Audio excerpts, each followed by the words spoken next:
ரெண்டாவது, முடிஞ்ச வரைக்கும் குழந்தைங்க தானே தன்னோட ட்ரெஸ்ஸை போடுறதுக்கும் பழகி இருக்கணும். ஓரளவு கைடன்ஸ், பேரண்ட்ஸ் கைடன்ஸ் பண்ணலாம். பட்டன் போட வரல, இல்லை ஒரு பக்கிள்ஸ் போட வரல அப்படின்னா கண்டிப்பா பேரண்ட்ஸ் ஹெல்ப் பண்ணலாம். ஆனா ஒரு டிஷர்ட் போடுறது, ஒரு பேண்ட் போடுறது, ஒரு சின்ன ட்ரௌசர் போடுறதெல்லாம் குழந்தைங்கள்ட்ட கையில கொடுத்து நீங்களே போட சொல்லி ப்ராக்டிஸ் பண்ணி விடுங்க. இன்னொன்னு, ஒரு குழந்தை ட்ரெஸ் அழுக்கா இருக்கு அப்படின்னா அதை கழட்டிட்டு நீங்க ஒரு குறிப்பிட்ட ஒரு இடத்த வச்சுட்டு அழுக்கு துணி போடுற இடத்துலயும் போடுறதுக்கு பழக்கி இருக்கணும். அதுக்கப்புறம் பாத்தீங்கன்னா ஒரு டேபிள்ல உட்கார்ந்து சேர்ல உட்கார அளவுக்கு நம்ம பிராக்டிஸ் பண்ணி இருக்கணும். சாப்பிடுற விஷயத்துல பாத்தீங்கன்னா பிளேட்டை கரெக்டா வச்சுட்டு எந்த கையை யூஸ் பண்ணணும், அதுக்கப்புறம் ஃபோர்க் எப்படி பிடிக்கணும், ஸ்பூனை எப்படி பிடிக்கணும்ன்றதையும் நம்ம பழக்கி இருக்கணும்.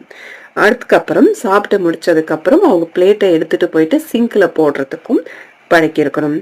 இந்த 2ல இருந்து 3 வயதுக்குள்ளேயே குழந்தைக்கு தானாவே பிரஷ் பண்ணக்கூடிய திறமையும் நம்ம வளர்த்து விட்டு இருக்கணும். முகத்தை கழுவுறதுக்கும் பழக்கி இருக்கணும்.